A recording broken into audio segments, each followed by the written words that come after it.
asalaamaaleykum mbokku internet Sene News ñu ngi leen di sant di leen gërëm bu baax a baax ci seen teewaay après li nga xam ne moom mooy installation Abass Fall ci mairie bu Ndakaaru dañuy waxtaan ak kenn ki nga xam ne nag adjoint au maire la fële ca mairie bu Dakar di Bassirou xam naa tey jii nii dañ koy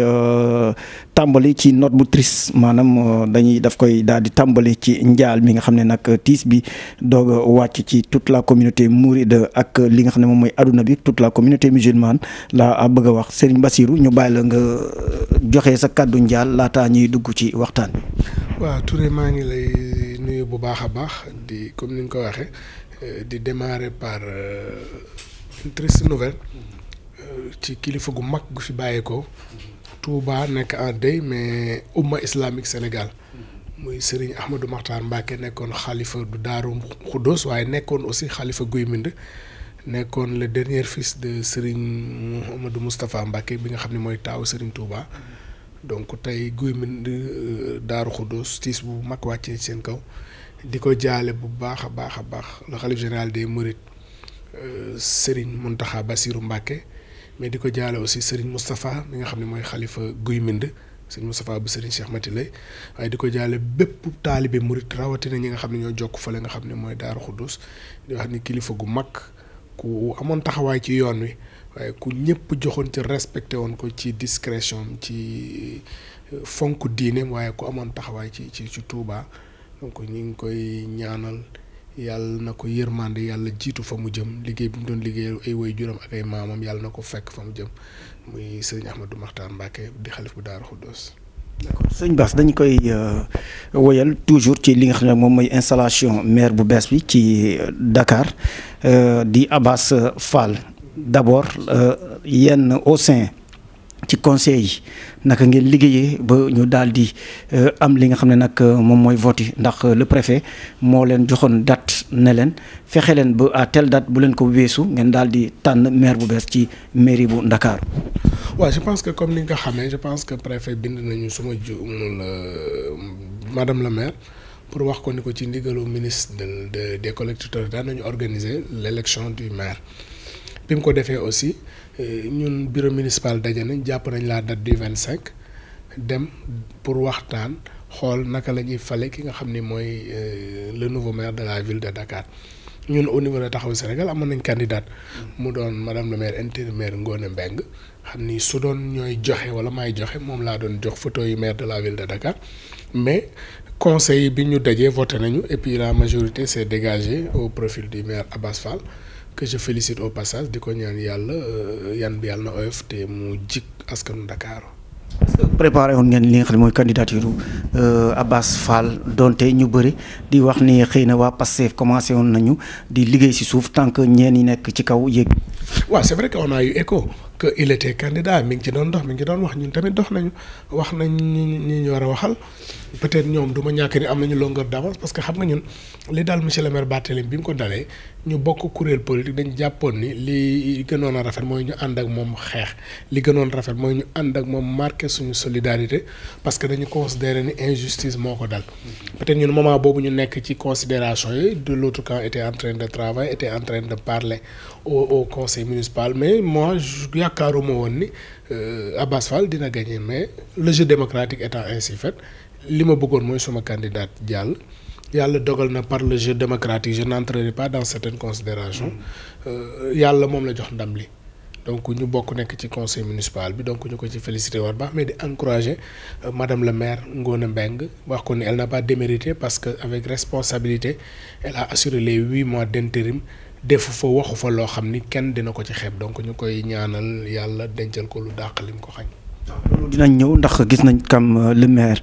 di Abass Fall moom moo njëkk a taxaw félicité ki nga xam ne mooy madame Ngone Mbengue waaye gis nañu élection bi nu mu demee Khalifa Sall bokk ci waaye à chaque fois turam dafay ñëwaat ba kenn ci suñu mag yi sax di Madiambal moom résultat yi bu mu génnee Khalifa la njëkk a félicité. waaw xam nga li muy wane rek mooy xam nga tubaab da wax ni pour être contesté il faut être constaté li tax Khalifa Sall li fi nekk ci leader politique bari na waaye saa lu wax ji bari à part l'équipe gouvernementale le pouvoir qui fait l'actualité souvent turu Khalifa day dellu si cela prouve que il représente quelque chose mais c'est le lieu de dire à ces journaliste orienté ou chronimenteur d'arrêter parce que ce que Madiambal a fait keroog c'est de la lâcheté simplement parce que nit booy wax da ngay am courage à aller jusqu'au bout de ta logique parce que dans cette élection Khalifa Sall avait une candidate qui s'appelle Ngone Mbengue Taxawu Sénégal a 18 conseillers suñu candidate am na 30 voix donc il y a 12 voix qui se sont ajoutées sur nos 18 voix donc je ne vois pas comment on peut mêler Khalifa Sall à ça parce que Khalifa li mu bëggoon bu ko sañoon je rappelle que depuis 2009 il a gagné haut la main la ville de Dakar 2009 ba 2025 bi la ville a été toujours gérée par un élément de son camp Khalifa Sall Soham Wardini Barthélémy Dias Ngone Mbengue donc kooku tey li mu doon liggéey lépp mooy camp continuer yore ko mais le résultat génn na ñu nangu ko moom nag c'est un grand républicain c'est un grand démocrate qui sait se battre quand il le faut mais qui sait aussi accepter les résultats de l'urne mais ñi nga xam ne dañ leen di yónni wala dañ leen di waxloo je pense il faut qu'ils arrêtent parce que ñi leen di yónni il faut que ñu am courage yu génn affronter publiquement Khalifa Sall parce que Khalifa c'est quelqu'un boo xam ni lépp lu muy def daf koy assumer et je dis que dans l'opposition sénégalaise actuellement c'est le plus ancien et je pense que 2009 bi mu nekkee maire nit ñi jiiñ nañ ko fi ni Ablaye Wade ñëw na ba dem personne n'a vu Khalifa Sall mu entre dans son gouvernement ou mu retranshumé Macky Sall ñëw ñu jiiñ ko yàlla dimbali na ko ba Macky Sall jóge fi ñeneen la ñu gis ñoo doon négocier mais du moom donc tey c'est les mêmes personnes qui continuent à dire que oui Khalifa Sall est en connivence avec le pouvoir parce que ni ñu bëgg Khalifa opposé wu la dul def li ñu bëgg Khalifa def la dul def Khalifa est dans une dynamique Khalifa est dans une équipe et cette équipe là c'est nous qui définissons ensemble ban moment la war a wax c'est nous qui définissons ensemble ban action la ñu war a poser ce n'est pas une pression ce n'est pas des politiciens encagoulés ñoom ñooy définir le calendrier de communication ou d'action du président Khalifa Sall. Madiambal Diagne gis nañu tam Cheikh Yérim Seck tam ci émission bu mu def après ñu dégg ci ki nga xam ne moom mooy Léopold ni dañuy jàppoon ni en direct la sax ba Khalifa Sall daal di réagir woo madame Maïmouna Ndour pour mu daal di démentir yenn ci propos Cheikh Yérim Seck affaire bi nu mu demee. moi je pense que c'est la même chose li ma wax sànq je parle pas seulement à Madiambal Cheikh Yérim ñoom ñëpp ils sont dans le même camp leur entreprise est vouée à l'échec s'ils sont envoyés commander mais ñi leen yónni ils n'ont qu'à avoir le courage de s'afficher publiquement en tout cas nous de Taxawu Sénégal nous restons fidèles organisés et mobilisés autour du président Khalifa xam nañ fi ñu jëm te xam nañ nan lañ fay demee donc ce ne sont pas des journalistes orientés qui vont nous dévier de notre chemin. tey jii nii mairie de Dakar am ngeen maire bu bees lan mooy yow sa première li nga xam ne nag moom mooy jàngat ci discours Abass keroog bi mu ñëwee ci kanam askan bi ndax dafa njëkk a féliciter madame Ngone moo njëkk a jël parole bi xamal askan bi ni moom ak Abass xamante nañ bu baax a baax ndax yàgg nañ liggéey. waaw xam nga Sénégal nag dafay nekk dëkk boo xam ne dafa naqaree waxee Sénégal pour ñoom. les relations politiques dafa reyam ci xaxarante saagante waxante lu ñaaw mais il y a une vie après la politique et la politique au-delà d'être le choc des ambitions c'est de l'élégance républicaine il y a un temps pour la politique il y a un temps pour la république et li xew keroog la ville de Dakar dama jàpp ne c'est le temps de la république et aussi bien Abass Fall que madame la que ñun ñëpp nous avons bénéficié du mandat des Dakarois et ce mandat là jeexagul Dakarois yi ñoom ñoo ñu fal jox ñu mandat quelle que soit la personne qui sera devant dama am responsabilité jouer sama rôle conseil municipal dama am responsabilité jouer sama rôle adjoint au maire maintenant ça n'a rien à voir avec les considérations politiques quand il s'agit de la ville Khalifa Sall dafa am lu mu fa instauré woon depuis 2009 mooy daf doon wax ni bu ngeen franchir les portails de l'hôtel de ville mettez vos couleurs ak seen partisanerie ci bunt bi sol leen benn mbubu benn parti mooy Dakar et je pense que c'est ce qu'on a fait keroog et espérons que le nouveau maire va s'inscrire dans cette dynamique en tout cas discours am dégg nañ ko c'est rassurant mais dama am kilifa bu ma doon wax nit ki nag du na mu waxe na mu jëfe rek la mais am nañu yaakaar bu baax ci li ñu dégg keroog. donc moo leen yóbbu itam ci li nga xam ne nag mooy ñu doon xaar pour ngeen daal di boycotter élection yi ngeen comme ni nga ko waxee Khalifa da leen wax ni yéen comme ay responsable ngeen te Dakar moo leen fal na ngeen jël seen responsabilité en tant que conseiller ngeen dem def li nga xam ne moom mooy vote. mais xam nga tey damay inviter sa collègue aussi parfois ñu def un peu de recherche parce que Taxawu Sénégal ku xam trajectoire am ñun boycott bokkuñu ci. j'ai rappelé keroog en 2007 quand le parti socialiste avait décidé de boycotter les élections Khalifa était l'un des rares responsables du parti qui s'était opposé en disant que le boycott n'est pas nous. dialogue politique yi fi am yépp Khalifa Sall dafa dem présenter wu. donc pourquoi aujourd'hui un rendez-vous aussi important ñu ciy boycotter li ñu jàppoon mooy il fallait une opposition unie une opposition mobilisée parce que bu ñu mobiliser woon uni am parler d'une seule voix on allait pouvoir conserver ce fauteuil parce que je rappelle depuis 2009 le fauteuil est géré par l'opposition. Malheureusement, certains ne l'ont pas compris ainsi. Pour des considérations crypto-personnelles, nous avons perdu le fauteuil du maire de la ville de Dakar. Il est temps maintenant de s'arrêter, d'évaluer, de voir les causes et de voir rapidement comment l'opposition peut rebondir en perspective des locales de 2027. bu ñu waxee mairie de Dakar xëy na du bâtiment bi kese ak des employés waaye ñu ngi sóoraale tam ci li nga xam ne mooy organisation des Jeux olympiques dafa mel ni loolu moo nekk bataille bi nga xam ne nag ñu bëri gisuñu ko. waaw c'est vrai que Dakar nag en 2026 on va abriter les Jeux olympiques de la jeunesse qui est un événement mondial qui mobilise à près de 4000 participants et je pense que am na liggéey bu am solo boo xam ne ville de Dakar def na ko ci madame le maire commencé woon na ko d'ailleurs man maa doon coordonner le comité d'organisation au niveau de la ville de Dakar. Donc aujourd'hui je pense que Dakar a besoin d'une stabilité. Dakar a besoin de se concentrer pour mieux accueillir le monde parce que au-delà des Jeux olympiques les villes olympiques mondiales ñoom ñëpp dañuy nekk à Dakar en 2026 et je pense que nous avons accusé du retard sur les préparatifs. L'un des chantiers majeurs jàpp naa ni de l'actuel maire c'est de continuer ce qu'a démarré madame le maire parce que madame le maire avait réussi à réconcilier la ville de Dakar avec le comité d'organisation des Jeux olympiques parce que dans le passé amoon na ay jafe-jafe. Donc aujourd'hui on est parvenu à remettre les choses à l'heure waxtaanaat nañ kenn ku ne xam nga lan mooy xaar sa morom donc liggéey boobu tey je pense que dafay jaadu toute la ville se mobilise ensemble se battre pour qu'on puisse donner la meilleure image parce que on dit c'est Dakar qui accueille mais c'est l'Afrique qui célèbre et si on réussit cette organisation des Jeux olympiques mais c'est possible pour l'Afrique de demander ëllëg à accueillir les Jeux olympiques yu mag yi accueillir coupe du monde accueillir en tout cas d'autres événements d'envergure mondiale donc loolu liggéey la bu am solo boo xam ni tey ñu ngi ciy xaar l'actuel maire ñu ngi ciy xaar aussi tout le conseil municipal. Ousmane Sonko wax na ni war nañu mën a changer xar kanamu Ndakaaru est-ce que jàpp nga ni lu des pour loolu bëri na wala fi mu toll ni nag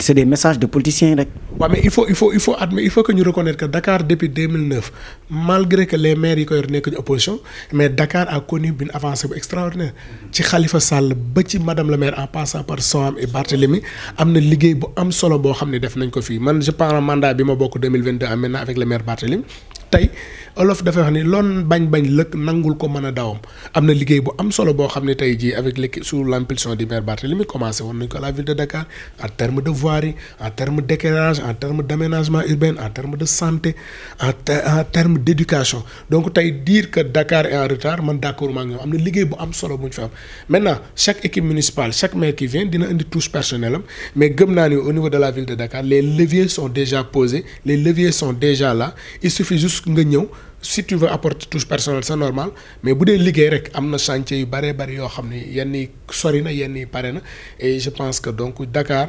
ci dynamique bi mu nekkoon c'est une bonne dynamique sur le plan international Dakar a toujours rayonné au niveau de la diplomatie mondiale en état au Métropolis à AMF CGLUA donc c'est une ville qui est ouverte au monde mais c'est une ville aussi qui brille donc dire que on veut faire plus je suis d'accord mais vouloir dire que Dakar est stagné Dakar ne bouge pas je ne suis pas du tout d'accord c'est des discours simplement politiciens. fan nga yaakaar ni war la ñu war a gën a booster pour li nga xam ne nag moom mooy xar Dakar gën a dem ci kanam. waaw man li ma gëm mooy actuellement aujourd'hui au niveau de Dakar nous avons des problèmes yoo xam ne jàpp naa ne état bi dina si jàpp donte peut-être xanaa tey comme ñoom am nañ un maire qui est de leur côté tey je prends un exemple dans des communes comme Grand Yoff bi ma dëkk. dans des communes comme Parcelles moment bi c'est des moments yu difficiles en termes d'inondation en termes d'assainissement il y a deux problèmes tey. boo génnee fii ci ginnaaw Grand Yoff lu ci bari zone yu bari bu tawee ak bu tawul ndox bi mi ngi ball mbedd yëpp am na ndox problème assainissement donc loolu lu ñu war a lijjanti la problème de santé publique la mais bu tawee ba pare ay zones yu ba kër yu ñu am na ci njaboot yoo xam ne dañuy vivre dans des difficultés extraordinaires donc loolu peut-être mairie kese mënu ko def mais avec njàppatalu état war nañu mën a lijjanti cette question là l'autre question qu'il faut régler c'est la question de l'occupation anarchique de la voie publique tey difficulté boobu maires yi dañuy am ay initiatives pour désencombrer maires yi dañuy bëgg a taaral mais ils n'ont pas les moyens elles n'ont pas les moyens parce que boo dindee nit fenn amoo loo fa def lan lay def mooy dinañ ñëwaat toog donc problème suivi bi dafay am d'où l'urgence de faire une jonction entre les collectivités territoriales l'État central pour que bu ñu déguerpir mu am un plan de suivi aménagement boo xam ne am na fa mais je prends un autre cas les voies, les routes au niveau de Dakar. La ville a énormément investi en termes de voirie publique. Mais on a des problèmes avec certaines sociétés yi fi nekk comme ay Sonatel ak Senelec ak ñoom ñëpp on a da ngay def sa tali ba pare ñu ñëw toj ko te duñ ko defaraat ba mu baax donc loolu c'est des problèmes yoo xam ne war nañ ko wax. beneen bi nga xam ne daf ma ñor aussi wax na yàgg naa ko cas conseil municipal mooy une ville comme Dakar aujourd'hui qui est la capitale du Sénégal mais en matière de structure de jeunes manqué na fi tey Dakar amul CDEPS digne de son nom. Dakar amul centre ado boo xam ne c'est digne de son nom donc tout ça c'est des choses yoo xam ne am na liggéey boo xam ne équipe municipale actuelle bi commencé woon na ko on espère puisque c'est les mêmes personnes qui restent à la ville de Dakar war nañ ko mën a continuer mais aussi réconcilier la ville de Dakar avec les 19 maires pour que ñu xam ne nous constituons un seul bloc parce que la ville de Dakar amul territoire virtuel la am donc commune boo dugg am na maire bu fa ne donc il faudrait relations yi ñu gën ko defar parce que li am solo rek mooy ñun ñëpp en 2027 nous devons chacun rendre compte au peuple de Dakar pour leur dire que mandat bi ngeen ñu confié woon lii lañ ci def. loolu nag mun doon li nga xam ne nag moom mooy kaddu bi nga partagé ak Abass Fall ndax xamal na askan bi ni da ngeen war a mën a nekk benn sëy ngeen liggéey que ça soit commune yi nekk Dakar waaye itam délégué itam génnewuñu leen ci lan nga jàpp ni tey jii nii ci nouveau maire bi ak équipe bi nga xam ne nag mu ngi foofu ndax madame Ngoné Mbengue mi ngi nekkoon maire tey moo nekk adjoint dafa mel ni dossier bi ba tey mu ngi seen loxo lan nga jàpp ni tey jii nii buñ ci focusé nag dina leen gën a yombal yéen mi nga xam ne yéen la Ndakaaru yónni te yàkkamti leen. mais rappelez juste que am na un rendez-vous important bu ñuy xaar mooy le 18. Le 18 tous les jeux seront rivés sur la Cour suprême. Parce que y a le recours du maire Barthélémy Diaz. man dama gëm ni si le droit est dit il sera rétabli dans ses droits. Il sera rétabli comme maire de Dakar maintenant loolu tamit dañ ciy bàyyi xel xool qu'est-ce que la Cour va dire mais au-delà de ça li am solo rek et que j'ai partagé avec le maire keroog li moom mooy bu ñu bëggee liggéey Ndakaaru waruñu politiquer la ville de Dakar. kenn wañ a considérer la ville de Dakar comme le siège de son parti parce que les conseillers fa ne 100 conseillers issus d'obédience politique différente donc ñooñu nag boo leen bëggee jiite da ngay nangoo nekk au-dessus de la mêlée da ngay nangoo nekk le maire de Dakar comme il l'a dit bañ a nekk le maire d'une chapelle politique je pense que dynamique boobu la fi Khalifa Sall bàyyi maire yi ko succédé yëpp ils ont travaillé ainsi képp koo xam ne ñëw nga inscrit ci dynamique boobu du am problème parce que ñun am nañu parti politique mais bu ñu duggee ci maire bi c'est Dakar qui est notre parti et nous devons servir Dakar. Maintenant, il y a le maire qui arrive, on lui donne le temps nécessaire d'observation. Mais en tout cas, les discours yi nga xam ne def na ko keroog c'est rassurant mais comme je disais l'autre rek nit ki nag moom du ne mu waxee na mu jëfee rek la. D'accord. En tant que conseiller du ñu yem ci mairie Dakar dañuy dem ci sa parti ndax ñu ngi ko doon wax sànq ni tey jii nii ñu gis ni y a pas mal de vos alliés yi nga xam ne xëy na ci doxalin bi nekkoon foofu noonu moo tax ñu dem est-ce que tey jii nii pare ngeen pour sol seen dàll yi ngeen mën a regrouper la grande famille de Taxawu Sénégal. waaw mais xam nga en politique moom xam nga olof sax mooy wax naan ku yokkul yaa wàññi te en politique addition moo gën soustraction benn le plus petit militant quitte.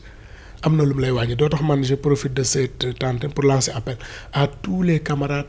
avec qui nous avons cheminé à Taxawu Sénégal tous ces camarades qui nous ont quittés dama leen jàpp ni tey il est temps de se réunir autour de l'essentiel parce que li ñu partagé moo ëpp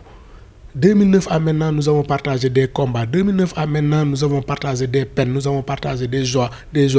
bëñ ak làmmiñ nag ñoo dëkk du ñàkk parfois ñu laalante ay jafe-jafe du ñàkk mu am waaye tey ji nous sommes dans le temps des grands blocs et si chacun veut aller créer quelque chose dans son coin je ne pense pas que daf ñuy renforcer ça nous affaiblit donc c'est pourquoi je lance appel à tous les anciens de Taxawu à s'unir autour de l'essentiel à retrouver la grande famille parce que Taxawu dafa amorcer benn dynamique de réorganisation tey ñi ngi def processus de recensement de nos militants on est en train de nous compter pour xam nous sommes combien sur le plan national et on projette d'ici décembre d'aller vers un congrès de Taxawu Sénégal boo xam ne dina définitivement installer les instances de Taxawu ba li nga xam ne ñu bari dañ ko doon jooy muy problème d'organisation am naa yaakaar ni au sortir de ce congrès des solutions dinañ ko ci trouver donc may encourager tous ces camarades qui sont à la base et qui sont en train de faire un travail extraordinaire loin des camarades sans bruit qui sont malgré taw bi ñi ngi wër di recenser militants yi ñi ngi seeti camarades yi donc ñooñu ñëpp ñu ngi leen di rendre un vibrant hommage mais di lancer appel daal na ñëpp ñibbisiwaat sunu kër ñoo ko bokk te ñun ñoo ko war a defar. D'accord xanaa benn mot par rapport ak ñi nga xam ne tam ndax dañuy gis des conseillers gis maire bi waaye am na ñu nekk ci suuf di liggéey te ñu am seen syndicat des travailleurs ñoom tam tey jii nii lan nga leen mën a wax en tant que adjoint au maire. waaw c'est d'abord de le rappeler madame la maire bi muy dem bokk na ci décision yi mujj a jël mooy normalement fin du mois bi dañu waroon a rendre effectif la revalorisation des salaires parce que syndicalistes yi xeex nañ ay at pour ñu yokk seen salaire yi biñ ko ministre bi joxee arrêté bi def nañu réunion boo xam ni madame la maire moo joxoon orientation yi avec l'administration ba il était décidé que fin du mois bi en tout cas au niveau de la ville de Dakar la revalorisation des salaires dafay effective donc moom bokk ci héritage léegi yi nga xam ni madame la maire bàyyi na ko fi donc loolu tamit lu am solo la mais di encourager parce que les travailleurs municipaux dañ sonn parce que liggéey bu metti la ñuy liggéey et souvent les moyens ne suivent pas tey nit ñi dañuy yaakaar ni travail municipal mooy dagkat juuti déedéet boo demee dans les centres de santé les postes de santé ña fa ëpp c'est des agents municipaux nga dem à l'état civil